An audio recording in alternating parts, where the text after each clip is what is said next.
Jesus name. எல்லாரும் கண்களில் அந்த இஸ்ரவேலின் ராஜாவை நோக்கி பார்ப்போம். எல்லாரும் கண்களை மூடுங்க. உம்முடைய நாமம் மாத்திரம் மகிமைப்படட்டும். உம்முடைய நாமம் மாத்திரம் மகிமைப்படட்டும். ஆண்டவரே, இந்த நாள் உம்முடைய நாள். இந்த நாள் உமக்குரிய நாள் ஆண்டவரே. யார் யார் என்னென்ன சூழ்நிலையில் வந்திருக்கிறார்கள் என்று எனக்கு தெரியாது. ஆனா எல்லாவற்றையும் அறிந்து வைத்திருக்கிற என் நல்ல தகவலே, உம்முடைய மகிமையினால், உம்முடைய கிருபையினால், உம்முடைய சுகத்தினால், உம்முடைய மாற்றத்தினால் இப்பொழுது வந்திருக்கிற பிள்ளைகள் ஒவ்வொருவர் மீதும் இறங்கும்படியாக நான் ஜெபிக்கிறேன். வானம் திறக்கப்படுகிறது. சர்வ வல்லமை உள்ள தேவனிடத்தில் இருந்து ஒரு மகிமை இறங்கி கொண்டிருக்கிறது. அந்த மகிமையை கரங்களை தட்டி வரவேற்க. அந்த மகிமையை கரங்களை தட்டி வரவேற்க. அந்த மகிமையை கரங்களை தட்டி வரவேற்க. அந்த மகிமையை கரங்களை தட்டி வரவேற்க. அந்த மகிமையை கரங்களை தட்டி வரவேற்க. அந்த மகிமையை கரங்களை தட்டி வரவேற்க. அந்த மகிமையை கரங்களை தட்டி வரவேற்க. வரவேற்க. வரவேற்க. Thank you Jesus. நம்ம ராஜா யூதா கோத்திரத்தின் சிங்கமாய் நின்று ஜெயம் கொண்டிருக்கிறார். கண்ணீரை துடைக்க அவர் ஜெயம் கொண்டிருக்கிறார். உங்க கவலையை மாற்ற அவர் ஜெயம் கொண்டிருக்கிறார். உங்களை விடுதலையாக்க ஜெயம் கொண்டிருக்கிறார். சரித்திரத்தை மாற்றியது அவர் ஜெயம் கொண்டிருக்கிறார். கரங்களை தட்டி வரவேற்க. வரவேற்க. வரவேற்க. உங்களுடைய மகிமையான பிரசனத்துக்கு நன்றி செலுத்துகிறார். தேவ வல்லமைக்கு நான் நன்றி செலுத்துறேன். ஆண்டவரை வந்தவர்கள் வந்த வல்லமாய் போகாதபடி உம்முடைய கிருபையிலும் உம்முடைய வசனத்திலும் ஆண்டவருடைய தீர்க்க தரிசன வார்த்தையினால் நிரப்பி அனுப்பும்படியாக நான் ஜெபிக்கிறேன். இஸ்ரவேலின் ஜெயபலமானவரே, உம்முடைய கிருபைக்காக தயவுக்காக நன்றி செலுத்துறப்பா. ஆண்டவரே, இது முடிகிற வரைக்கும் உடைய தேவ பிரசன்னமும் நீர் ஒருவர் மாத்திரமே பேச வேண்டும். மாம்சத்தையும் சுயத்தையும் மறைத்து நீர் ஒருவர் மாத்திரம் வெளிப்பட வேண்டும். உங்க கரத்துல ஒப்பு கொடுத்து ஜெபிக்கிறேன். பொறுப்படுத்திக் கொள்ளுங்க. கிருபையில மறைத்துக் கொள்ளுங்க. பெரிய காரியத்தை செய்யுங்க. இயேசுவின் நாமத்தில் பிதாவே, ஆமென். Praise the Lord. எல்லாம் சந்தோஷமா இருக்கிறீங்களா? சந்தோஷமா இருக்கிறேன்னு சொல்றவங்க மட்டும் உங்க கரத்தை உயர்த்தி ஒரு 3 அல்லேலூயா சொல்லுங்க பாருங்க.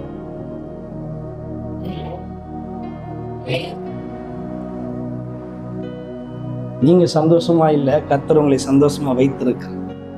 ஆமென். மனுஷனால இந்த பூமியில சந்தோஷமா இருக்க முடியாது. ஆனா கர்த்தர் சொல்லுவார், உலகம் கொடுக்கிற பிரகாரம் அல்ல, என்னுடைய சமாதானத்தையும் என்னுடைய ஆறுதலையும் உங்களுக்கு தருகிறேன் என்று அவர் சொல்லுவாராம். அல்லேலூயா. கர்த்தர் உங்களுக்கு அருளும் வாக்குத்தத்த வசனங்கள். அல்லேலூயா. அவர் சொல்றாரு, என்னுடைய வாக்குத்தத்த வசனங்கள். அதாவது இந்த வருடத்துல நீங்க ஒரு காரியத்தை நினைச்சு வச்சிருப்பீங்க. ஆனா அது இன்னும் நடக்காம இருக்கும். ஆனா அது இன்னும் நிறைவேறாம இருக்கும். ஒருவேளை அது தடையா இருக்கும். ஒருவேளை அது இன்னை வரைக்கும் நடக்காம இருக்கும். அதாவது ஒரே ஒரு வார்த்தை மட்டும்தான், அவர் உங்க வாழ்க்கையில ஒரு காரியத்தை நினைச்சு வச்சிருக்கிறார். அது நடக்க போகிறது. இஸ்ரவேல் ஜனங்களுக்கு அப்ப சொன்னார். அந்த வாக்கு தத்தமும் அந்த வசனமும் அந்த தீர்க்க தரிசனமும் நிறைவேறியே தீர்ந்தது. இப்ப உங்களை பார்த்து சொல்றார், இந்த தீர்க்க தரிசனம் நீ வீட்டுக்கு போறதுக்குள்ளாக நிறைவேறும் என்று அவர் வாக்கு கொடுக்கிறார். அல்லேலூயா. அந்த வசனத்தை வாசிச்சு பாருங்க. ஏசாயா தீர்க்க தரிசன புஸ்தகம் 14ஆம் அதிகாரம் 24வது வசனத்தை வாசித்து பாருங்கள். நினைத்திருக்கிறபடியே நடக்கும். ஒரே ஒரு நிமிஷம். என்ன சொல்றாரு? நான் நினைத்திருக்கிறபடியே. நேத்துக்கு அந்த செய்திக்கு வந்தவங்களுக்கு, நைட் பிரேயர் வந்தவங்களுக்கு தெரிஞ்சிருக்கும், நான் அப்படின்னு சொல்ற வார்த்தை வேல்யூபிள் ஆனது. பயங்கர வேல்யூவான வார்த்தை அது. அப்ப பாருங்க, அவர் சொல்றாரு, நான் என்ன நினைத்திருக்கிறேனோ அது மாத்திரமே இந்த 25ஆம் ஆண்டு நடக்கும் அப்படின்னார். அல்லேலூயா. என்ன என் பிள்ளைகளை குறித்து நான் நினைச்சிருக்கிறேனோ அது நடக்கும். இன்னைக்கு எதுக்காக, என்ன நோக்கத்துக்காக உங்களை இன்னைக்கு கூட்டி கொண்டு வந்து உட்கார வச்சு பேசுறாரோ அது நடக்கும். மனுஷனால் அது நடத்த முடியாது. உங்களுடைய யோசனைகள், உங்களுடைய நினைவுகள் ஒருவேளை தடுமாற்றமா இருக்கலாம். நீங்கள் யோசிச்சு வச்சது ஒருவேளை இன்னை வரைக்கும் அது நிறைவேறாமல் இருக்கலாம். கர்த்தர் சொல்றார், நான் என்ன நினைச்சிருக்கிறேனோ அது இந்த வேளையில நடக்கும் அப்படிங்கிறார். அல்லேலூயா. அடுத்த லைன் பாருங்க. நான் என்னத்தை நிர்ணயிச்சனோ அது அப்படியே நிற்குமா. அல்லேலூயா. அவர் காற்றையும் கடலையும் பார்த்து சொன்னார், இம்மட்டும் வா, மிஞ்சி வராதே. நெல்லுன்னு சொன்ன பொழுது அது என்னாச்சு? அமைதலாச்சு. அல்லேலூயா. இன்னைக்கு உங்களை பார்த்து சொல்லுவார், உன் குடும்ப பிரச்சனையில வருகிற அந்த போராட்டத்தை பார்த்து கர்த்தர் சொல்லுவார், நில் அப்படின்னா அது நிற்கும். அல்லேலூயா. உங்க குடும்பத்துல போராடி கொண்டிருக்கிற எல்லா போராட்டத்தையும் கர்த்தர் பார்த்து சொல்லுவார், இதுவரைக்கும் வந்தது போதும், நில்லுன்னா நிற்கும். ஆமென். பாருங்க என்ன சொல்றாரு, நிர்ணயித்தபடியே நிலை நிற்கும் என்று யாரு யாரு யாரு யாரு சேனைகளின் கர்த்தர் பரிசுத்தராய் இருக்கிற அவர் உங்களை பார்த்து சொன்னார் அப்படின்னு எழுதப்பட்டிருக்கிறது. அல்லேலூயா. அவர் என்ன அழகா சொல்றாரு பாருங்க, நான் நினைச்சது நடக்க போகிறது. அதாவது உங்களுக்கு விடுதலை கொடுக்க அவர் நினைத்து விட்டார், உங்களுக்கு மாற்றத்தை கொடுக்க அவர் நினைத்து விட்டார், உங்களுடைய எல்லா பாடுகளையும் நீக்க அவர் நினைத்து விட்டார். அவர் நினைப்பாரானால் அது மாறுமா? அவர் யோசிப்பாரானால் அது மாறுமா? அவர் சொல்றாரு, நான் நினைத்தது அப்படியே நடக்குமா? பொய் சொல்ல நான் மனிதன் அல்ல, மனமாற மனுப்புத்திரன் அல்ல, சொல்லியும் செய்யாமல் இருப்பேனோ அப்படின்னு கேட்கிறார். நான் தேவன் அப்படிங்கிறார். அல்லேலூயா. என்ன அழகா சொல்றாரு பாருங்க, நான் நினைத்திருக்கிறபடியே நடக்கும் அப்படிங்கிறார். இன்னைக்கு மனிதன் நினைப்பதெல்லாம் தாறுமாறாக போய் கொண்டிருக்கிறது. அதுதான் வேதம் சொல்லுகிறது, உன்னுடைய நினைவுகள் என்னுடைய நினைவுகள் அல்ல, உன்னுடைய வழியும் என்னுடைய வழி அல்ல. நான் என்னத்தை யோசிக்கிறேனோ, நான் என்னத்தை உனக்கு ஆயத்தப்படுத்துறேனோ அது மாத்திரம் நிற்கும் அப்படிங்கிறார். அல்லேலூயா. என்ன அழகா சொல்றாரு பாருங்க, அவர் யோசிக்கிறார், அவர் என்னத்தை நினைத்திருக்கிறாரோ அது மாத்திரம் நம்ம வாழ்க்கையில நடக்கணும். நீங்க யோசிச்சதெல்லாம் நடந்தா அது நலமா?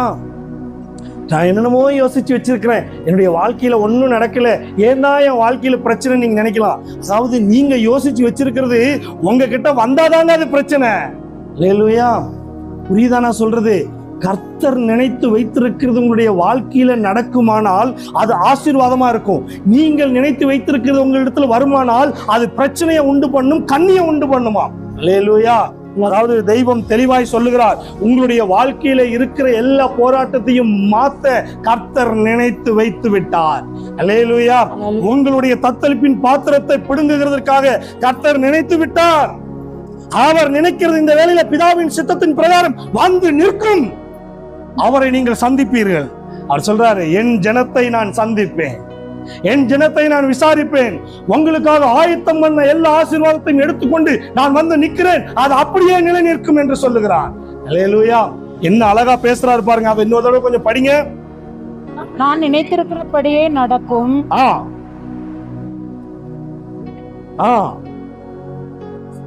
என்ன சொன்னாராம் பாருங்க, சத்தியமணி சொல்றாராம், ஓ சரித்திரத்தை நான் மாத்த போறேன்னு அவர் நினைச்சிட்டார். அவர் நினைச்சது சாதாரணமா இல்ல, சத்தியமணி சொல்லுகிறார். அல்லேலூயா. அதுதான் அந்த வேத வசனத்துல சொல்றார், நான் நினைச்சிட்டேன்பா, என்னென்ன அவயத்துல பிரச்சனை இருக்கிறதோ அதை கர்த்தர் மாத்த போகிறார், அதை நினைத்து விட்டார். உங்களுடைய வீட்டுக்குள்ள என்னென்ன தடைப்பட்டிருக்குதோ அதை கர்த்தர் நினைத்து விட்டார். இந்த ஒரு வசனத்தின் மூலியமா அப்படியே வந்தார், கர்த்தர் நினைக்கிறது நடக்கும், அவர் நிர்ணயித்தது அப்படியே நிலைநிற்கும் அப்படின்னு சொல்லிட்டு அடுத்து சொல்றாரு. ஏசாயா தீர்க்கதரிசன புஸ்தகத்துல ஏசாயா தீர்க்கதரிசனமாய் சொன்னார். வாசித்து பாருங்கள் 55:9.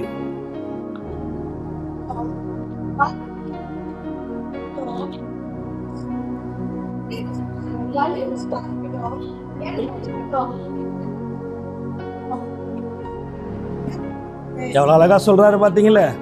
நீ போயிட்டு இருக்கிற வழி வழி அல்லப்பா, நான் என்ன நினைச்சு வச்சிருக்கிறனோ அதான் வழி. என்ன சொல்றாரு படிங்க, பூமியை பார்க்கிலும் எப்படி உயர்ந்திருக்கிறதோ. இருங்க, இதுதான் ஒரு பெரிய விஷயம். அதாவது இந்த பூமியை பார்க்கிலும் வானங்கள் எப்படி உயர்ந்திருக்கிறதோ, இதில் ஒரு பெரிய விஷயம் அடங்கியிருக்கு. தெய்வம் உணர்த்துறதை நான் சொல்றேன். அதாவது ஒரு திருமண காரியமா இருக்கட்டும், அல்லது ஒரு பிள்ளை பாக்கிய காரியமா இருக்கட்டும், அல்லது உங்களுடைய வாழ்க்கைக்குரிய காரியமா இருக்கட்டும், கர்த்தர் நீங்க நினைச்சு வச்சிருக்கிறது இவ்வளவுதான். ஆனா அவர் சொல்றாரு, பூமியை பார்க்கிலும் வானம் எவ்வளவு உயரமா இருக்கிறது, அது போல உங்களுக்கு கொடுக்க வேண்டிய ஆசீர்வாதத்தை பெருசா நான் திட்டம் பண்ணி வச்சிருக்கேன், நீ சின்னதுல போய் விழுந்துராதன்னு உங்களுக்கு ஆண்டவர் சொல்றார். அல்லேலூயா. அது பாருங்க, பூமியை பார்க்கிலும் வானங்கள் எப்படி உயர்ந்திருக்கிறதோ அப்படியே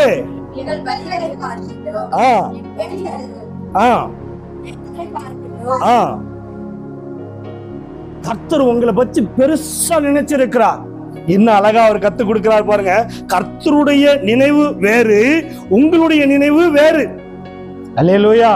ஒருவேளை நீங்க இதுவரைக்கும் உங்களுடைய நினைப்புல ஓடிட்டு இருப்பீங்கன்னு சொல்லியிருந்தா இதோட அதை ஸ்டாப் பண்ணிக்கோங்க, இதோட அதை முடிச்சுக்கோங்க.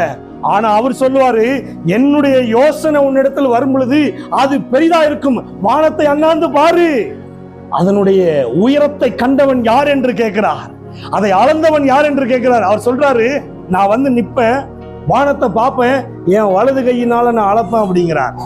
அப்ப அவர் கை எவ்வளவு பெருசு?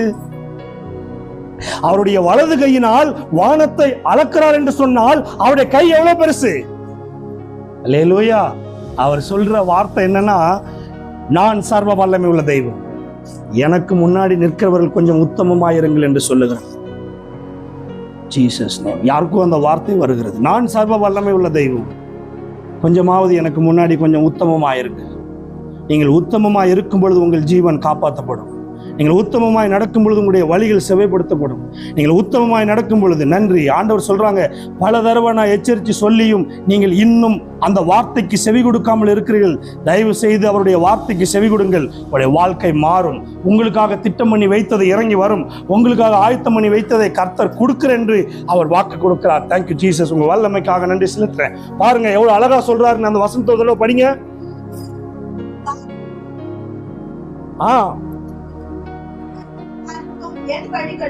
அவர்தான் சர்வ வல்லமை உள்ள தெய்வம். அவருடைய யோசனை எப்படி இருக்கிறதாம்?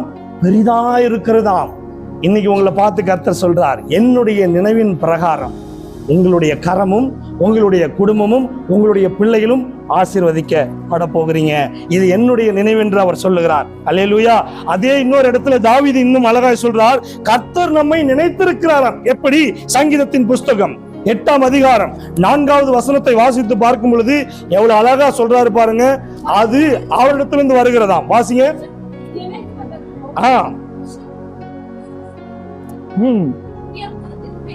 அல்லேலூயா.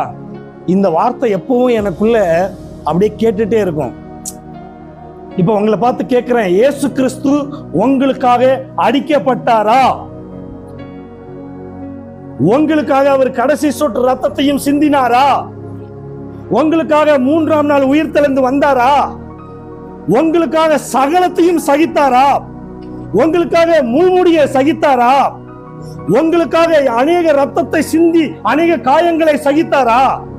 இப்ப நான் கேட்கிறேன், நீங்களாம் யாரு? உங்களுக்காக ஏன் அவர் இதெல்லாம் சகிக்கணும்? ஒரு கேள்வி வருது இல்ல? அதாவது ஒரே ஒரு விஷயம், நம்ம யாருன்னே தெரியாது, நம்முடைய குணங்கள் எப்படின்னு தெரியாது, நம்முடைய சிந்தைகள் எப்படின்னு தெரியாது, நம்முடைய வழி எப்படின்னு தெரியாது, நம்முடைய வாழ்க்கைகள் எப்படின்னு தெரியாது, ஒண்ணுமே தெரியாது. ஆனா அவர் சொல்றாரு பாருங்க, மனுஷனை நினைக்கிறதற்கும் நினைக்கிறதற்கும் மனுஷகுமாரனை நீர் விசாரிக்கிறதற்கும் அவன் எம்மாத்திரம் என்கிறேன். நம்மெல்லாம் எம்மாத்திரம் ஐயா? நம்மளாம் யாரு? ஃபர்ஸ்ட் வேதம் சொல்லுகிறது, நான் ஒரு பாவி. இந்த பாவிக்காக ஒரு புனிதர் வந்தார். காரணம் என்ன? பாவப்பட்டு கிடக்கிறவங்களுடைய வாழ்க்கை சரித்திரம் மாற வேண்டும் என்று சொல்லி அந்த புனிதர் வெளிப்பட்டார். அல்லேலூயா. அவர் வெளிப்பட்டதுன்னு நோக்கம் இருக்குது. அதுதான் அவ்வளவு அழகா. ஏன் இந்த வார்த்தைய தாவீது சொன்னார் தெரியுமா? ஒரு ஆடு மேய்த்து கொண்டிருந்தவன், ஒரு பாவத்தை பண்ணினவன், ஆண்டவர் உயர்த்தி வைத்தும் அந்த உயர்வை சரியான முறையில பயன்படுத்த தெரியாமல் விழுந்து போனவன். அவன் சொல்றதுக்கு காரணம் என்னன்னா, நான் விழுந்துட்டேன், திரும்பவும் என்னை கழுவி நிப்பாட்டி இந்த ஆசீர்வாதத்தை சுதந்திரிக்க வச்சிங்களே, காரணம் என்னப்பா கேட்கிறார் பாருங்க. காரணம் என்ன? நான் பாவியாச்சே, என்னை விசாரிக்கிறதுக்கு காரணம் என்ன? என்ன நோக்கத்துக்காக என்ன நீங்க விசாரிச்சீங்க? என்ன நோக்கத்துக்காக என்னிடத்துல வந்தீங்க? அப்பதான் ஆண்டவர் சொன்னார், உன்மேல் வைத்திருக்கிற தரிசனம் ரொம்ப பெருசு. அல்லேலூயா. இன்னைக்கு உங்களை பார்த்து சொல்லுவார், இன்னைக்கு இந்த பேழைக்குள்ள வந்து உட்கார்ந்திருக்கிற உங்களுடைய வாழ்க்கையில கர்த்தர் எழுதி வைத்திருக்கிற தீர்க்க தரிசனம் ரொம்ப பெருசு. அல்லேலூயா.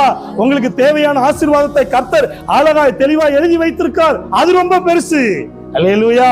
பாருங்க என்ன அழகா சொல்றாரு பாருங்க. மனுஷனை நீங்க நினைக்கிறதற்கும் மனுஷ குமாரனை நீர் சாப்பிட்டியா, நல்லா இருக்கிறியா, தூங்குனியா, சுகமா இருக்கிறியா அப்படின்னு விசாரிக்கிறதுக்கு அவன் எம்மாத்திரம் அப்பா.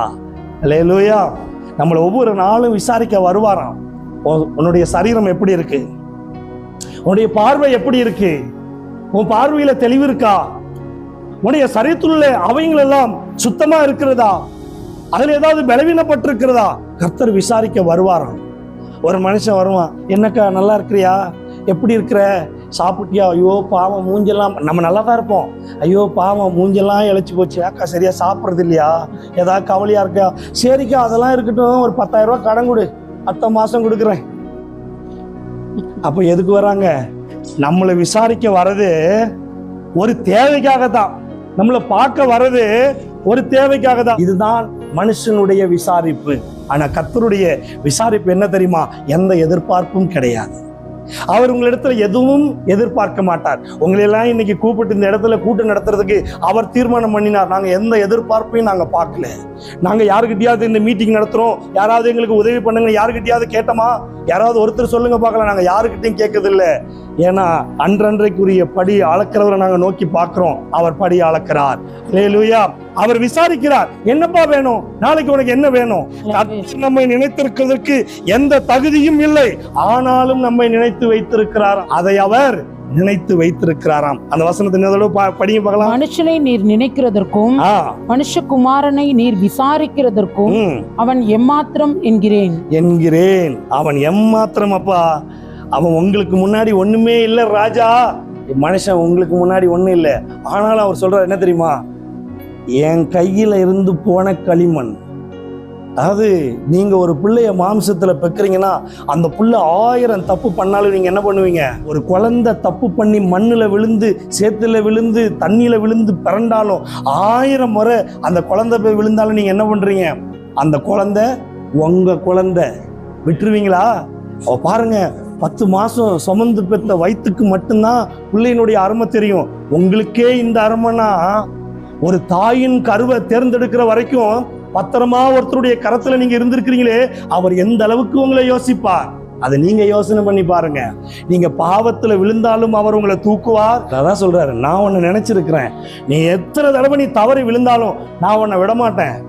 7-70 தடவை மன்னின்னு மனுஷனுக்கே சொல்லியிருக்காருன்னா தெய்வம் எத்தனை முறை மன்னிப்பார்? யோசிச்சு பாருங்கள். அதுக்கு தான் தாவீது சொன்னார், ஆண்டவரே, மனுஷனை விசாரிக்கிறதுக்கு நாங்களாம் எம்மாத்திரமப்பா, எங்களை நீங்க நினைக்கிறதுக்கு நாங்கள் எம்மாத்திரமப்பா. அதாவது இந்த பூமியில இந்த மாம்சத்துல மனுஷனா வாழும் பொழுது, சில உணர்வோடு வாழும் பொழுது பாவங்கள் அடிகள் சறுக்கத்தான் செய்யும். ஆனாலும் கர்த்தர் சொல்லுவார், இனி பாவம் செய்யாத வா. ஆனா ஆண்டவர் ஒன்னே ஒண்ணுதான், நீ எங்க போனாலும் நான் உன்னை சந்திப்பேன். நான் கழுகு போல உயர போனாலும், நட்சத்திரத்துக்குள்ள போய் கூடு கட்டி அங்க இருந்தாலும், அங்க இருந்து என்ன நீங்க தள்ளிடுவீங்க ஆண்டவரே. அல்லேலூயா. நம்ம செத்து பாதாளத்துல போய் ஒளிஞ்சாலும் கூட அங்க வந்து பாக்குறான், இங்க என்னப்பா உனக்கு வேலை கேட்கறதுக்கு வந்துருவாராம். அல்லேலூயா. ஒன்னே ஒண்ணுதான், நீங்க எங்க போனாலும் ஒரு கண் பார்த்துட்டு இருக்குதுங்கிற ஒரு பயத்தோட இருங்க. இந்த 25 நீங்க பயத்தோட இருக்கிறத கர்த்தர் விரும்புகிறார். மனுஷ பயம் அல்ல, கர்த்தருடைய பயம். அந்த கர்த்தருடைய பயம் உங்களை நிச்சயமாய் வாழ வைக்கும். அல்லேலூயா. பாருங்க, இஸ்ரவேல் ஜனங்கள் ஒடுக்கப்படும் பொழுது கர்த்தர் அவர்களை கண்ணோக்கி பார்த்தாராம். கண்ணோக்கி பார்க்கும் பொழுது இஸ்ரவேல் ஜனங்களுடைய எல்லா போராட்டத்திற்கும் ஒரு முடிவு வந்ததாம். ஆகாரத்திற்கு பிரச்சனை வந்தது, தண்ணிக்கு பிரச்சனை வந்தது, பெரிய சுக்கோத் போல இருக்கிற ஒரு நிலைமைக்குள்ள அகப்பட்டிருக்கிறாங்க.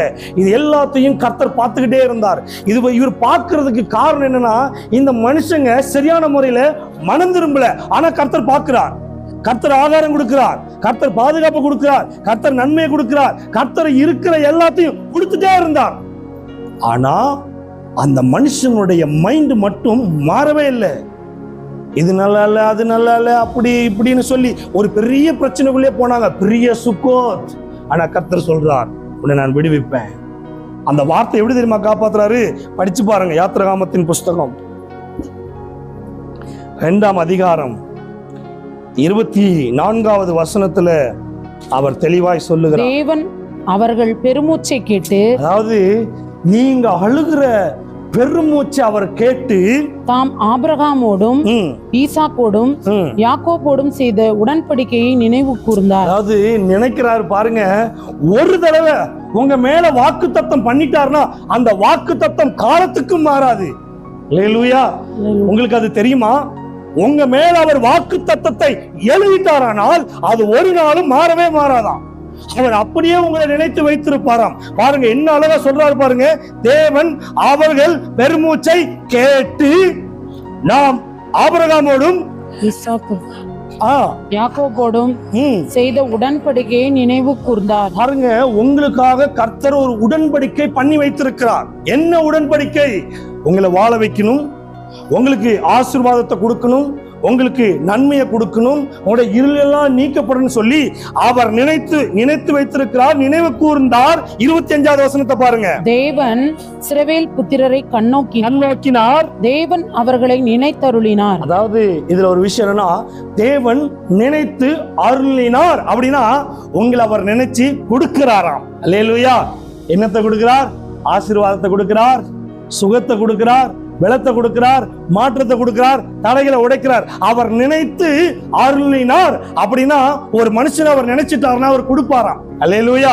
பாருங்க, அவர் நினைக்கிறதுக்கு காரணம் என்னன்னா அவருடைய பெருமூச்சை கேட்டாராமா. பெருமூச்சுனா என்ன அர்த்தம்? அழுகையின் சத்தம்.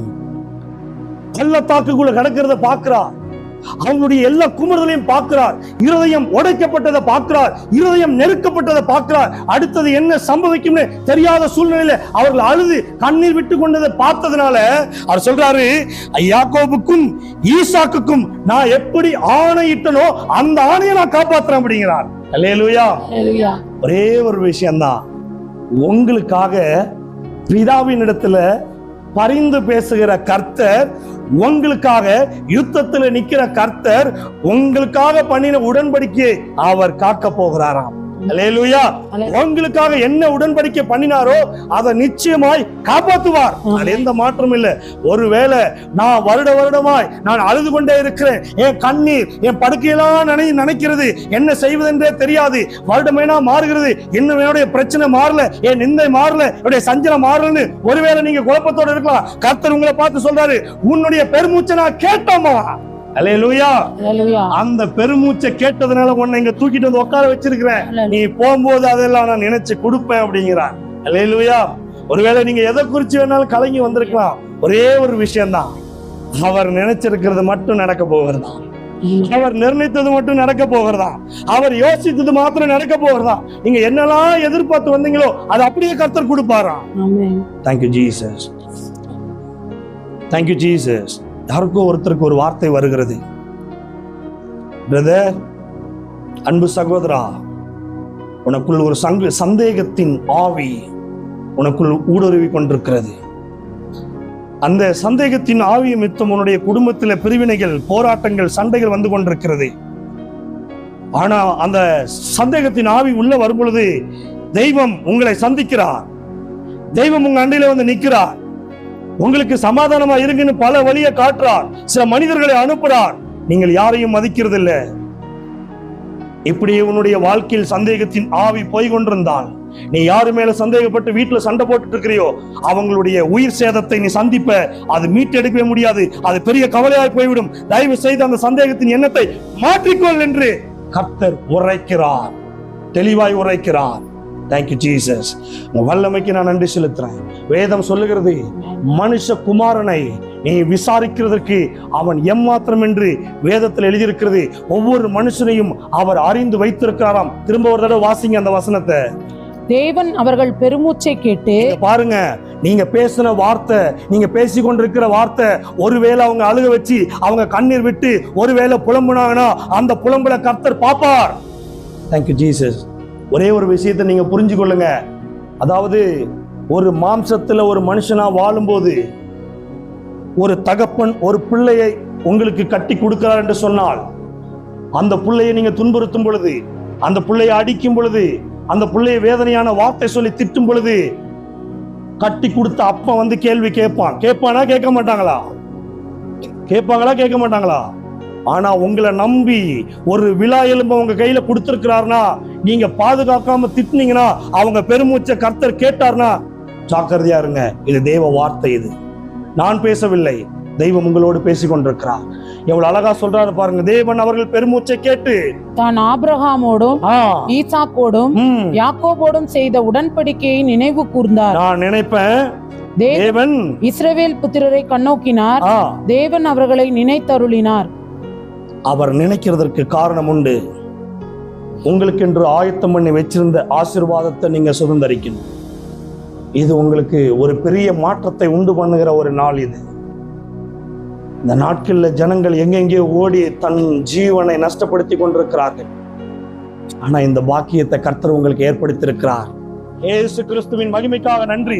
அவர் சொல்றார், தேவன் இஸ்ரவேல் புத்திரரை கண்ணோக்கினார், தேவன் அவர்களை நினைத்து ஆசீர்வாதத்தை கொடுத்து விட்டார் என்று வாக்கு கொடுக்கிறாராம். அல்லேலூயா. பாருங்க, கர்த்தர் இஸ்ரவேல் ஜனங்களுக்கு ஆணையிட்டதை நிறைவேற்றினாராம். அதை நினைத்து அவர்களுக்கு கொடுத்தாராம். அல்லேலூயா. வேதத்துல ஒரு அழகான ஒரு வசனம் இருக்கு. என்ன வசனம் தெரியுமா? அதாவது ஆபிரகாமை பார்த்து சொல்றார், ஆபிரகாம் இங்க வாப்பா, உனக்கு குழந்தை இல்லைல்ல, ஆசீர்வாதம் இல்லைல்ல, சரி வெளியில வந்து வானத்தை அண்ணாந்து பாருங்கிறார். வானத்தை அண்ணாந்து பார்த்து அந்த நட்சத்திரத்தெல்லாம் என்ன கூடுமானால் என்னப்பா அப்படிங்கிறார். அவர் பார்க்கிறார். அவர் அண்ணாந்து பார்க்கும்போது இயேசு கிறிஸ்து எதிரில் நின்று சொல்றார். அவரை நினைச்சிருக்கிற ஆபிரகாமை நினைச்சதுனால அந்த வார்த்தையை சொல்றார், எப்பா என்ன கூடுமானால் என்னப்பா. அவருக்கு தெரியும் என்ன முடியாதுன்னு. அப்ப என்ன கூடுமானால் என்னன்னு அடி அண்ணாந்து பாக்குறா. அப்ப சொல்றாரு, அது போலதாப்பா சன்னதியை பெருக பண்ண போறேன் அப்படின்னாரு. அல்லேலூயா. அப்ப அந்த வார்த்தையை சொல்லிட்டு அவரை நினைக்கிறார். அவ எப்படி நினைக்கிறார்னா, அந்த வார்த்தையின் பிரகாரம் இவர்கள் விசுவாசத்தோடு இருந்தாராம். 99 வயது வரைக்கும் அந்த விசுவாசத்தை பிடிக்காம அப்படியே அந்த விசுவாசத்துல ஓடிக்கிட்டே இருந்தாராம். அதை பாருங்க, அந்த வேத வசனத்தின் பிரகாரம் தேவன் அவர்களை நினைத்து அருளினார். அப்ப பாருங்க, அவர்கள் எந்த அளவிற்கு உண்மையா இருந்தார்களோ அதை பார்த்து கர்த்தர் அவர்களுக்கு அந்த ஆசீர்வாதத்தை கொடுத்தாராம். அல்லேலூயா. அந்த குழந்தை பாக்கியத்தை கொடுத்தாராம், அந்த ஆசீர்வாதத்தை கொடுத்தாராம், சந்ததியை பெருக பண்ணினாராம். அல்லேலூயா. காரணம் என்னன்னா, வாக்கு கொடுக்கிறவர் உண்மை உள்ளவர், அதை நினைக்கிறவர் உண்மை உள்ளவர், அதை நடத்துகிறவரும் உண்மை உள்ளவர். அல்லேலூயா. மனுஷன் சொல்லிட்டு போயிடலாம், மறந்து போயிடலாம், ஆனா கர்த்தர் ஒரு நாளும் உங்களை மறக்க மாட்டார், ஒரு நாளும் உங்களை விட்டு விலக மாட்டார். உங்களுக்கு என்று கொடுக்கப்பட்ட வாக்கு தத்துவம் உங்க வாழ்க்கையில நிறைவேறுகிற வரைக்கும் அவர் ரொம்ப போராடி கொண்டே இருப்பாராம். அல்லேலூயா. ஆபிரகாமுக்கு பாதுகாப்பு கொடுத்தார், அவங்க மனைவிக்கு பாதுகாப்பு கொடுத்தார், அவருக்கு என்று உண்டு பண்ணினதுக்கு பாதுகாப்பு கொடுத்தார். அதனாலதான் வேதம் சொல்லுகிறது, கர்த்தர் இஸ்ரவேல் ஜனங்களுக்கு ஆணையிட்டதை சத்தியமா சொல்றாருங்க. அல்லேலூயா. அது இன்னொரு விஷயம் அங்க அடங்கியிருக்கு. அதை இன்னொரு தடவை படிங்க, அந்த கடைசி 25. தேவன் இஸ்ரவேல் புத்திரரை கண்ணோக்கினார், தேவன் அவர்களை நினைத்தருளினார். அதாவது இவங்க நினைத்ததுக்கு இன்னொரு காரணமும் இருக்கு. அதாவது அதையெல்லாம் அண்ணாந்து பாருன்னு சொல்லிட்டு சொல்றாரு, ஏப்பா என்னை விட பெரியவன் யாராவது இங்க இருக்காங்களா அப்படின்னு கேட்கிறார். என்னை விட வல்லவன் யாராவது இங்க இருக்காங்களா, என்னை விட சர்வ வல்லமை உள்ளவங்க யாராவது இருக்காங்களா? இல்ல இல்ல, அப்ப என் மேல நான் சத்தியம் பண்ணி சொல்றேன் அப்படின்னு அவர் மேல ஆணையிட்டாராம். என் மேல சத்தியமா சொல்றேன், இந்த சந்ததியை பெருக பண்ணுவேன் அப்படின்னாரு. பாருங்க, இன்னொரு வசனத்தை பாருங்க. யோபு இன்னொரு படி போய் இன்னும் அழகாய் சொன்னார். என்ன சொன்னார்? தேவன் செய்ய நினைத்தது என்னுடைய வாழ்க்கையில ஒரு நாளும் தடைபடாது அப்படின்னார். வாசித்து பாருங்களேன், யோபுவின் புஸ்தகம் 42ஆம் அதிகாரம் 2வது வசனத்தை வாசிச்சு பார்க்கும்போது அவர் இன்னும் அழகாய் சொன்னார். தேவரீர் சகலத்தையும் செய்ய வல்லவர், நீ செய்ய நினைத்தது தடைபடாது என்பதை அறிந்திருக்கிறேன். இது ஏன் தெரியுமா சொன்னார்? யோபுவுக்கு ஒரு பெரிய சஞ்சலம், யோபுவினுடைய சரீரத்தில் பெரிய ஒரு வியாதி, சரீரம் எல்லாம் சொறி சிறங்கு வந்து விட்டது, தோல் எல்லாம் உரிந்து விட்டது, ரத்தமும் தண்ணியும் அவருடைய சரீரத்தில் வந்து கொண்டிருக்கிறது. அவர் மரண வேதனையை அனுபவித்துக் கொண்டிருந்தார். லைட்டா கையில ஒரு பிளேட்ல ஏதாவது வெட்டு போட்டுச்சுன்னா கொஞ்சம் அடுப்புல இருக்கிற சாம்பல் எடுத்து வச்சு பாருங்க, எப்படி இருக்கும்? எரியும்.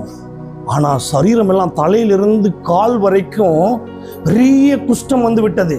ஆனா அவர் ரட்டு உடுத்தி சாம்பல்ல உட்கார்ந்து பரண்டு அவர் அதிலேயே உட்கார்ந்து தெய்வத்தை நோக்கி பார்த்து கொண்டே இருந்தாராம். அவ பாருங்க, ஏன் தெரியுமா அந்த வார்த்தையை சொல்றாரு? அவர் இழந்து அவருடைய பிள்ளைகள் எல்லாம் மரித்து போயிட்டாங்க, ஆடு மாடு இருந்த ஆஸ்தி அந்தஸ்து எல்லாம் போச்சு. ஆனா தெய்வமும் வேதமும் யோபுவை விட்டு விலகவே இல்லையா. அல்லேலூயா. காரணம் என்ன தெரியுமா? யோபு கர்த்தர் மேல வைத்திருந்த அன்பு ரொம்ப பெருசு. அதுக்குத்தான் ஒரு வசனத்துல அவர் சொல்றாரு, இவன் உத்தமன், இவன் சன்மார்க்கன், அவர் நீதிமான் அப்படிங்கிறார். அல்லேலூயா.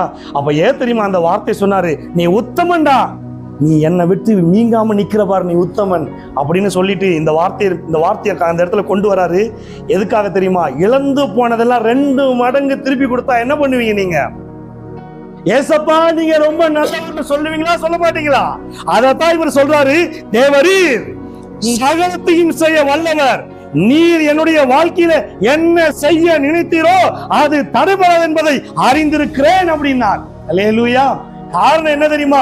அவருக்கு தெரியும் என் அப்பா உயர்த்தும் போது வேற மாதிரி இருக்கும்பா, எல்லா கண்களும் காணும் அப்படின்னார். பாருங்க என்ன அழகா சொல்றாருன்னு. தேவரே நீ சகலத்தையும் செய்ய வல்லவர். அதே பாருங்க எரேமியா தீர்க்க தரிசனமான அந்த வார்த்தை கொண்டு சொல்லுகிறார். வாசித்து பாருங்கள். எரேமியாவின் புஸ்தகம் 2ஆம் அதிகாரம் 2வது வசனத்தை வாசிச்சு பார்க்கும் பொழுது அங்க ஒரு அழகான ஒரு வார்த்தை புறப்பட்டு வருகிறது. வாசிங்க.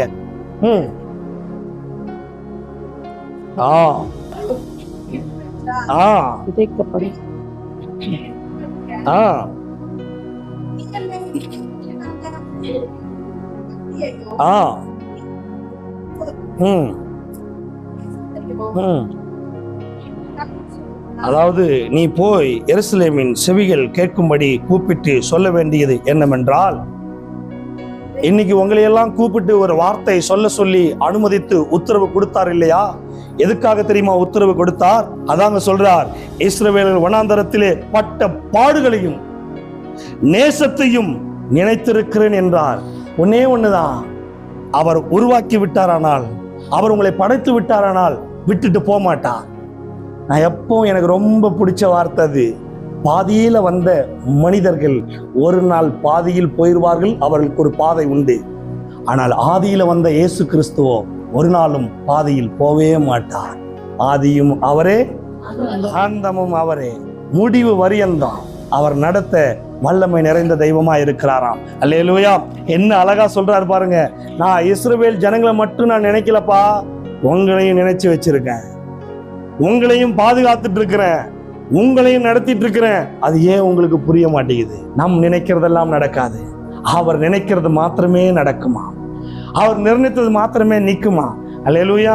உங்களுக்கு எல்லாம் சுகத்தை கொடுக்கணும்னு அவர் நினைத்து விட்டார், உங்களை எல்லாம் பாதுகாக்கணும்னு அவர் நினைத்து விட்டார். அதே பாருங்க, எரேமியா ஒரு வார்த்தை சொல்லுகிறார், நாம் எதிர்பார்த்திருக்கும் முடிவை கர்த்தர் உங்களுக்கு தரப்போகிறாராம். நீங்க என்னெல்லாம் எதிர்பார்த்திருக்கிறீங்களோ அதை கர்த்தர் உங்களுக்கு கொடுக்க போறாராம். அங்க சொன்னார் நான் உன்னை நினைச்சேன், இங்க சொன்னார் உன்னுடைய பழைய காரியத்திலிருந்து இப்ப இருக்கிற வரைக்கும் உன்னை நான் நினைச்சேன். ஆனா இங்க சொல்றாரு எரேமியா தீர்க்கதரிசியின் மூலமா, எரேமியாவின் புஸ்தகம் 29ஆம் அதிகாரம் 11வது வசனத்துல தெளிவாய் சொல்லுகிறார், இது தீர்க்க தரிசன வார்த்தை, இது உங்களுடைய வாழ்க்கையிலும் நடந்தே தீரும் என்று சொல்லுகிறார். வாசிக்க கேட்போம்.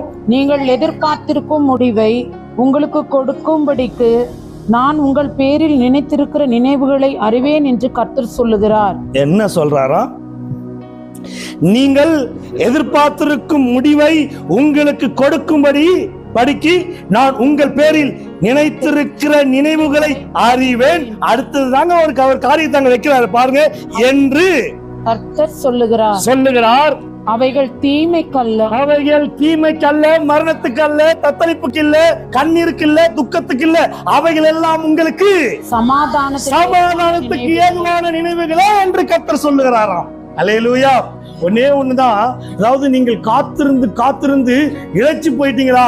கவலைப்படாதீங்க. நீங்க விரும்பினது வரும் பொழுது அது ஜீவ விருட்சம் போல இருக்கு நம்ம படிக்கிறோம் இல்ல, அதுக்கு காரணம் என்ன தெரியுமா? நீங்க நினைச்சது வரும் பொழுது ஜீவ விருட்சம் அல்ல, அவர் நினைத்து வைத்திருக்கிற நினைவுகளின் படி உங்களுக்கு வரும் பொழுதுதான் அதுதான் உங்களுக்கு ஜீவ விருட்சம். அல்லேலூயா. அந்த வசனத்தை எல்லாம் படிச்சிருக்கீங்களா? நீங்க எல்லாம் அந்த வசனத்தை படிச்சிருப்பீங்களா? அதாவது என்ன போடப்பட்டிருக்கு அதுல? அதாவது நெடுநாளாய் காத்திருக்கிறது உன்னுடைய இருதயத்தை இழைக்க பண்ணும். நீங்க என்னத்தை விரும்பினீங்களோ அது உங்களிடத்துல வரும் பொழுது ஜீவ விருட்சமா இருக்குமா அப்படின்னு வாசிக்கிறோம்ல. இது அப்படியே கொஞ்சம் மாத்தி பாருங்க. இதுக்கு தெய்வம் அழகாய் சொன்னார், எப்பா மனுஷன் நினைச்சது இல்லப்பா, நான் நினைச்சது. அல்லேலூயா. என்ன அழகா சொல்றாரு பாருங்க, நான் நினைச்சது. எதுக்காக? என் பிள்ளைகளுக்கு சமாதானத்தை நான் நினைச்சிருக்கிறேன், என் பிள்ளைகளுக்கு நான் ஆறுதலை நான் நினைச்சிருக்கிறேன். நெடுநாளாய் காத்திருக்கிறார்கள், நெடுநாளாய் பயங்கர தடையில காத்திருக்கிறார்கள், நெடுநாளாய் ஒரு திருமண காரியத்துக்கு காத்திருக்கிறார்கள், நெடுநாளாய் ஒரு ஆசீர்வாதத்துக்காக காத்திருக்கிறார்கள். இன்னை வரைக்கும் அது நிறைவேறவில்லை. கர்த்தர் சொல்லுகிறார், இந்த வேளையில நான் நினைச்சிருக்கிற நினைவின் பிரகாரம் அது அப்படியே இறங்கி வரும், அது உங்களுக்கு சமாதானத்தை கொடுக்கும் என்று கர்த்தர் வாக்கு கொடுக்கிறார். அல்லேலூயா. இது சாதாரண வார்த்தை அல்ல, தீர்க்க தரிசன வார்த்தை. இது தீர்க்க தரிசனம் என்பது ஒரே ஒருத்தரால மட்டும்தான் பேச முடியும், எந்த மனுஷனாலையும் பேச முடியாது. அவர் ஒருவரே மகா பெரிய தீர்க்க தரிசியா. அல்லேலூயா. பாருங்க, இந்த எரேமியா தீர்க்கதரிசி கிட்ட இருந்து பேசுனது கூட இயேசு கிறிஸ்து தான்.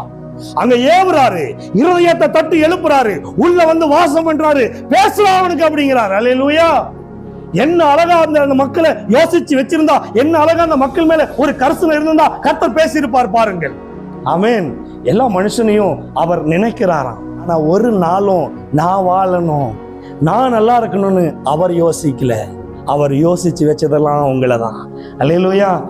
உங்களை அதிகமா நினைச்சது அவர் தாங்க.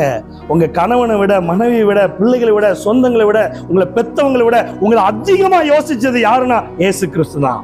அல்லேலூயா. அதுதான் அந்த வேத வசனம். திரும்ப படிங்க. நீங்கள் எதிர்பார்த்திருக்கும் முடிவை உங்களுக்கு கொடுக்கும்படிக்கு நான் உங்கள் பேரில் நினைத்திருக்கிற நினைவுகளை அறிவேன் என்று கர்த்தர் சொல்லுகிறார். அவைகள் தீமைக்கல்ல, சமாதானத்துக்கு ஏதுவான நினைவுகளே. ஏன் அவர் நினைக்கிறார் என்று கேட்டால், ஆயத்தம் பண்ணி வைத்திருக்கிறார். உங்களுக்கு என்று ஒரு தரிசனம் வைக்கப்பட்டு தான் இருக்கிறது. நன்றி. Thank you Jesus. யாரோ ஒருத்தருக்கு இந்த வார்த்தை வருகிறது. என் பிள்ளைகளுக்கு ஒரு தரிசனத்தை நான் வைத்தேன், அது பல நாட்களாய் காத்திருந்தது. ஆனா இந்த வேளையில, இந்த 25ஆம் வருடத்துல கர்த்தர் சொல்றார், உனக்கு உண்டான தரிசனம் நிறைவேறும். சபைக்குரிய காரியத்தை சொல்லுகிறார். உங்களுடைய சபையை கர்த்தர் விருத்தி அடைய வைக்க போகிறார். உங்களுடைய சபை விருத்தி அடையும். நீங்கள் எதிர்பார்த்திருக்க மாட்டீங்க. உங்களுடைய ஊழிய பாதையில கர்த்தர் ஒரு புதிய ஆசீர்வாதத்தை, புதிய நன்மைகளை கர்த்தர் உண்டு பண்ணுகிறார். உன்னை பண்ணைய போல கர்த்தர் பெருக பண்ணுவார் என்று வாக்கு கொடுக்கிறார். Thank you Jesus. வல்லமைக்காக நன்றி செலுத்துறேன். அவர் சொல்றார், உங்களை நினைத்து வைத்திருக்கிறார். நன்றி. நான் பார்க்கிறேன், இங்க சில பேத்துக்குள்ள கீழ்ப்படிதல் ஆவி இல்ல. வாலிப பிள்ளைகளுக்கும் சரி, பெரியவர்களுக்கும் சரி, கர்த்தர் பொதுவாக பேசுகிறார். நீங்கள் கொஞ்சமாவது கீழ்ப்படிதல் ஆவியை பெற்றுக்கொள்ளுங்கள். வேதத்துக்கும் தெய்வத்துக்கும் சபைக்கும் ஊழியக்காரருக்கும் தாய்க்கும் தகப்பனுக்கும் அந்த கீழ்ப்படிதலை கற்றுக்கொள்ளுங்கள். கர்த்தர் உங்களை வாழ வைப்பார். அவர் நினைச்சிருக்கிறது, ஏன் உன் படிப்புல நடக்கல, ஏன் உன் வீட்டுல நடக்கல, ஏன் உன்னுடைய லைஃப்ல நடக்கல, ஏன் இன்னும் உன் காலத்துல நடக்கல, ஏன் எல்லாம் தடையா இருக்கு? அவர் நினைக்கிற பிரகாரம் நீ இன்னும் நடந்து கொள்ளவில்லை. நன்றி. ஆண்டவர் சொல்றார், நீ கீழ்ப்படிவாயானால், உன் இருதயத்தை நீ மாற்றிக்கொள்வாயானால், நான் நினைத்திருக்கிறது வாழ்க்கையில நடக்கும். அல்லேலூயா. இது மனிதனுடைய வார்த்தை அல்ல, அண்ட சராசரத்தை உருவாக்கின சர்வ வல்லமை உள்ள தேவனுடைய இரக்கம் நிறைந்த வார்த்தை இது. அல்லேலூயா. பாருங்க, இன்னும் ஒரு படி போய் தாவீது இன்னும் ஒரு வார்த்தை அழகாய் சொன்னார். கர்த்தர் நம்மை நினைத்திருக்கிறாராம். அவர் நினைத்திருக்கிறது எப்படி நடக்குமா? அவர் யோசிச்சு வச்சது எப்படி நடக்குமா? அவர் நிர்ணயித்தது எப்படி நடக்குமா? அவர் நிர்ணயித்து வைத்தாரானால் அது கண்டிப்பா நம்முடைய வாழ்க்கையில நடக்குமா அப்படின்னு ஒரு கேள்வி வரலாம்.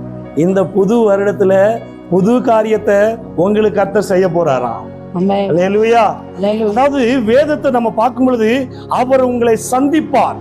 அவர் சந்திப்பாரானால் உங்களுடைய கட்டுகள் அறுக்கப்படுமா? அல்லேலூயா. அவர் உங்களை சந்திப்பாரானால் உங்களுடைய கட்டுகள் அறுக்கப்படுமா? அந்த கட்டுகள் அறுக்கப்பட்ட அடுத்த செகண்ட் கர்த்தர் சொல்றார், உனக்கு என்று நிர்ணயித்தது நிற்க போகிறது அப்படிங்கிறார். எல்லாத்துக்கும் ஆளுக்கு ஒரு தேவையோட வந்து உட்கார்ந்துருப்பீங்க. என் மகனுக்கு ஒரு காரியம், என் சரீரத்துக்கு ஒரு காரியம், என் பிள்ளைக்கு ஒரு காரியம், என் வீட்டுக்கு ஒரு காரியம், என்னுடைய வருகிற காலத்துக்குரிய காரியங்கள், என்னுடைய தேவைக்குரிய காரியங்கள் எல்லாம் பல விதத்துல பல காரியத்தை நம்ம யோசிச்சு வந்து உட்கார்ந்துருப்போம். கர்த்தர் ஒன்னே ஒண்ணுதான் சொல்றார், உன்னுடைய யோசனையை மாத்து, என்னுடைய யோசனையை நான் அனுப்புறேன் அப்படிம்பார். அல்லேலூயா. நீ போற வழியில போனேன்னா கல்லும் முள்ளும் நெருப்பும் தடையும் அநேக பள்ளங்களும் இருக்கும். ஆனால் நான் யோசிச்சு வச்சிருக்கிறது ஒரு நாளும் மாறாது அப்படிங்கிறார். வேத வசனத்தை வாசிச்சுட்டு இருக்கும்போது ஒரு வசனத்தை படித்தேன். நான் உன்னை கைவிடுவதில்லைன்னு ஒரு வார்த்தை சொன்னார். அப்போ நான் யோசனை பண்ணி பார்க்கும் பொழுது ஒரு குட்டி குழந்தை, அந்த குட்டி குழந்தை அவங்க அப்பா கிட்ட கேட்குது, ஒரு பெரிய ஒரு தூரத்தை பார்த்து கேட்குது, டாடி நான் பார்க்குறேன் அது ரொம்ப தூரமாக இருக்கு, அந்த இடம் கொஞ்சம் நல்லா இருக்கு, எனக்கு அங்கே போயிட்டு வரணும்னு ஆசை இருக்கு டாடி அப்படின்னு கேட்குது. அப்போ அவர் சொல்றாரு, சரி போகலாமா அப்படிங்கிறார். அப்போ கொஞ்ச நாள் கடந்ததுக்கு அப்புறம், சரி டாடி இன்னைக்கு ஃப்ரீயா இருக்கிறாரு, நம்ம போகலாம், கூப்பிட்டா வருவார்னு சொல்லி அந்த குழந்தை ரொம்ப வாஞ்சையா ஓடி போய் அவங்க அப்பா கையை பிடிச்சிதான். அவங்க அப்பா என்ன பண்ணாராம், கையை தட்டி விட்டாராம். கையை தட்டி விட்ட உடனே அந்த குழந்தைக்கு ரொம்ப கோபம் வந்துருச்சு. நான் சொல்லும் போது நீங்க போலான்னு சொன்னீங்க, இப்ப என்னத்துக்கு கையை தட்டி விட்டீங்க, எனக்கு உங்க மேல கோபம், போங்க டாடி நீங்க பேசாதீங்க அப்படின்னு சொல்லிட்டு சண்டை போட்டுச்சான். அப்பதான் அந்த தகப்பன் சொன்னாராம், நீ பார்த்திருக்கிறல்ல அந்த தூரம், அது ரொம்ப தூரம் தானே, அது தெரியுது இல்ல, கண்ணுக்கு தானே தெரியுது, ஆனா போகணும்னா ரொம்ப தூரம் தானே. ஆனா நீ போற வழியில கல் இருக்கும்ல, நீ போற வழியில பள்ளம் இருக்கும்ல, நீ போற வழியில தண்ணி நிறைய கடந்து போகும்ல, நீ போற வழியில மிருகங்கள் நிறைய வரும்ல, நீ போற வழியில நிறைய ஊரும் பிராணிகள் வரும்ல, நிறைய விஷப்பூச்சிகள் வரும்ல, நீ போற வழியில அநேக தேவையில்லாத திருட மனிதர்கள் வருவார்கள், அநேக சத்துருக்கள் வரும்ல, அநேக பயம் வரும்ல. அப்படி என்ன பண்ணுவ? என் கைய நீ பிடிச்சனா பயத்துல என்னை விட்டுட்டு ஓடிடுவ, நான் உன் கைய பிடிக்கிறேன்னு சொன்னாராம். புரியுதா? விளங்குதா? விளங்குதா? இந்த 25ல நீங்க கை பிடிக்காதீங்க, அவர் கை பிடிக்கணும். அல்லேலூயா. அப்ப அந்த குழந்தை கைய பிடிச்சதுக்கு அப்புறம் அந்த குழந்தை சொன்னிச்சான், டாடி உங்களை நான் என்னமோ நினைச்சிட்டேன், சாரி டாடி அப்படின்னு. அந்த டாடி கையை பிடிச்சுதான். உண்மையாலுமே போகும்போது அநேக ஆபத்துகளை சந்திச்சாங்களாம். அந்த குழந்தை பயப்படும் போதெல்லாம் அந்த தகப்பன் பிடிச்ச கரத்தை விடவே இல்லையா. அல்லேலூயா. நீ வா, நான் பார்த்துக்கிறேன். அப்படித்தான் இயேசு கிறிஸ்து உங்களுக்கும் செய்து கொண்டிருக்கிறார். மரணத்தை குறித்து, வியாதி குறித்து, பாடுகளை குறித்து, வறுமையை குறித்து, சஞ்சலத்தை குறித்து கவலைப்பட்டு கொண்டிருக்கிறீங்களா? நீங்க என் கையை பிடிச்சு அவரை விட்டு எப்போ ஓடி இருப்பீங்க. அவர் உங்க கரத்தை பிடித்து வைத்திருக்கிறார். அவர் ஒரு நாளும் உங்களை விட்டு விலக மாட்டார். அல்லேலூயா. அவர் சொல்ற வார்த்தை என்னன்னா, நான் பிடிச்சிருக்கிற கரம் நான் அனுமதிச்சா மட்டும்தான் அது வெளியே வரும், அவர் நினைச்சா மட்டும்தான் எடுப்பார். அதனாலதான் அந்த குழந்தை கையை பிடிச்சாரு, போக வேண்டிய இடத்துக்கு கொண்டு போய் சேர்த்துனாரு. அந்த இயற்கை அங்க இருந்த எல்லா காரியத்தையும், எல்லா ஆசீர்வாதத்தையும் அந்த குழந்தை பார்த்து வியந்து போய் உட்காந்து பார்த்துட்டு இருந்தான். அப்பதான் அந்த தகப்பன் சொன்னாராம், நீ என் கரத்தை பிடிச்சு வந்திருந்தீன்னா இந்த இடத்துக்கு வந்து சேர்ந்திருப்பியா? இல்ல. அதே போலதான் கர்த்தர் சொல்றார், நீங்க அவர் கரத்தை பிடிச்சிங்கன்னா விட்டுட்டு ஓடிடுவீங்க, ஆசீர்வாதத்தை சுதந்திரிக்க முடியாது. அவர் உங்க கரத்தை பிடிப்பாரானால் முடிவு பரியந்தமும் அவர் நடத்துவார், உண்மை உள்ளவராய் இருப்பாராம். அல்லேலூயா. நம்முடைய தெய்வம் எப்படிப்பட்டவர்? நடத்துகிற தெய்வம் என்று எழுதப்பட்டிருக்கிறது. எப்படி அந்த குழந்தை அந்த தகப்பனிடத்துல போய் கேட்டதோ அப்படியே நீங்க அப்பா இடத்துல கேட்டு அப்பாவுடைய கரத்தை பிடித்துக் கொள்ளுங்க, எங்களை நடத்துங்க நீங்க கேட்கும் பொழுது அப்பா நடத்த உண்மை உள்ளவராய் இருக்கிறாராம். அல்லேலூயா. நான் எப்பவும் அந்த வார்த்தையெல்லாம் சொல்லுவேன். நம்ம அப்பா நம்ம கிட்ட வந்துட்டார்னா நம்ம கிட்ட இருக்கிற தப்பானதெல்லாம் வெளியேறி போயிருமா. அப்பா வந்தாருன்னா நம்ம கிட்ட இருக்கிற தப்பானதெல்லாம் வெளியே போயிருமா. அல்லேலூயா. நீங்க அப்பா என்ன பண்ணணும்? அப்பா நீங்க என் கரத்தை பிடிங்கப்பா, நீங்க என்ன நடத்துங்கப்பா, நீங்க என்ன பாதுகாத்துக் கொள்ளுங்கப்பா அப்படின்னு சொல்லி கேட்கணுமா. அப்படி கேட்கதான் கர்த்தர் உங்களுக்கு ஒரு அற்புதத்தை செய்வாராம். ஒரு மகளுடைய ஜெபத்தை கர்த்தர் கேட்டுக்கொண்டிருக்கிறார். ஒரு பக்கம் கர்த்தர் உன்னோடு பேசிக் கொண்டிருக்கிறார், இந்த வேத வசனத்தின் மூலியமா பேசிக் கொண்டிருக்கிறார். உன் இருதயம் என்னன்னா, என் வீட்டுல எவ்வளவு பெரிய கஷ்டம் நடந்து கொண்டிருக்குது, என் வீட்டுல பெரிய பிரச்சனை நடந்து கொண்டிருக்குது, என் இருதயம் பாரமா இருக்குது, இது யாரும் மாத்த முடியல, தேவையில்லாத வார்த்தைகளை சந்தித்துக் கொண்டிருக்கிறேனே அப்படின்னு சொல்லி மரண கண்ணீர் அகப்பட்டிருக்க அன்பு சகோதரி, கர்த்தர் உன்னை விடுவிக்கிறார். பெற்றுக்கொள்ள அந்த அபிஷேகத்தை, பெற்றுக்கொள்ள அந்த விடுதலை. கரங்களை தட்டி கர்த்தரை மகிமை செலுத்துங்கள். ஓ மரண கண்ணீர் இதோ கர்த்தர் உனக்கு ஒரு அற்புதத்தை செய்து கொண்டிருக்கிறார். Jesus name, Jesus name. நீ யோசித்து நீ குழம்பிக் கொண்டிருக்கிற அந்த புலம்பலை கர்த்தர் ஆனந்த களிப்பாய் மாற்றுவேன் என்று வாக்கு கொடுக்கிறார். எந்த வேளையில் அவருடைய கரத்தை நீ பிடித்துக்கொள், கர்த்தர் உன்னை வாழாக்காமல் தலையாக்குவார், நீ கீழாகாமல் மேலாக என்று கர்த்தர் வாக்கு கொடுக்கிறார். இது வருகிற தீர்க்க தரிசன வார்த்தை. இது அல்லேலூயா. என்ன அழகா ஆண்டவர் கத்துக் கொடுக்கிறார் பாருங்க. வேதம் அப்படித்தான் சொல்லுகிறது. நான் பேசுகிற தெய்வம், நான் பார்க்கிற தெய்வம், நான் விசாரிக்கிற தெய்வம். உன்னை நான் விசாரிக்கிறது உண்மையானால் உங்களை விடுவிப்பதும் உண்மைதான், அதிக நிச்சயம். ஒரு வசனத்தை வாசிச்சு பாருங்க. எல்லாரும் எழுந்து நில்லுங்க. தெய்வத்துக்கு மரியாதை கொடுங்க. தெய்வம் அந்த மரியாதையை ரொம்ப எதிர்பார்க்கிறார். அவர் நினைத்திருக்கிறார், அவர் நினைத்திருக்கிறார், அவர் நினைத்திருக்கிறார், அவர் நிர்ணயித்திருக்கிறார். கர்த்தர் செய்வார், கர்த்தர் செய்வார். Thank you Jesus, thank you Jesus. எல்லாரும் வேதத்தை திருப்பிக் கொள்ளுங்க. யாராருக்கிட்ட பைபிள் இல்லை உங்க கரத்தை மேல தூக்குங்க. பைபிள் இல்லாதவங்க பிரேயர் மீட்டிங் முடிஞ்சதுக்கு அப்புறம் இங்க பைபிள் வச்சிருக்கிறாங்க, வாங்கிட்டு போனா அதை கொண்டு போய் தூங்க போட்டுறக்கூடாது, படிக்கணும். அல்லேலூயா. பைபிள் இல்லாம வரதும் ஜீவன் இல்லாம ஒரு மனுஷன் நடமாடுகிறதுக்கும் சமமானது. உயிர் இல்லாம ஒரு மனுஷன் எழுந்து நடப்பானா? நடக்க முடியாது. பைபிள் இல்லாமல் வருகிறதுக்கும் ஜீவன் இல்லாமல் இருக்கிறதுக்கும் ரெண்டுக்கும் சமம். தயவு செய்து வேதம் இல்லாதவர்கள் அங்கே வேதத்தை வாங்கி கொள்ளுங்கள். வேதத்தை உங்களுக்கு கொடுப்பார்கள். அதை தயவு செய்து படித்து அந்த வசனத்தை எல்லாம் சுதந்திரித்துக் கொள்ளுங்கள். வாசிங்க சங்கீதத்தின் புஸ்தகம் 115 அதிகாரம் 12வது வசனத்தை வாசிங்க. கர்த்தர் நம்மை நினைத்திருக்கிறார், அவர் ஆசீர்வதிப்பார். இஸ்ரவேல் குடும்பத்தாரை ஆசீர்வதிப்பார், அவர் ஆரோன் குடும்பத்தாரை ஆசீர்வதிப்பார். கர்த்தர் நம்மை நினைத்திருக்கிறார், அவர் உங்களை இந்த வேளையிலே ஆசீர்வதிப்பார். இஸ்ரவேல் குடும்பத்தாரை ஆசீர்வதிப்பார், அவர் ஆரோன் குடும்பத்தாரை ஆசீர்வதிப்பார். 13வது வசனம். கர்த்தருக்கு பயப்படுகிற, கர்த்தருக்கு இந்த வேளையில யாரெல்லாம் பயப்பட போறீங்களோ உங்களையும் கர்த்தர் என்ன செய்ய போறாரா? பெரியோரையும் சிறியோரையும் ஆசீர்வதிப்பாரா. இப்ப இங்க இருக்கிற குழந்தைங்களை முதற்கொண்டு கர்த்தர் ஆசீர்வதிக்க போறாரா? அல்லேலூயா.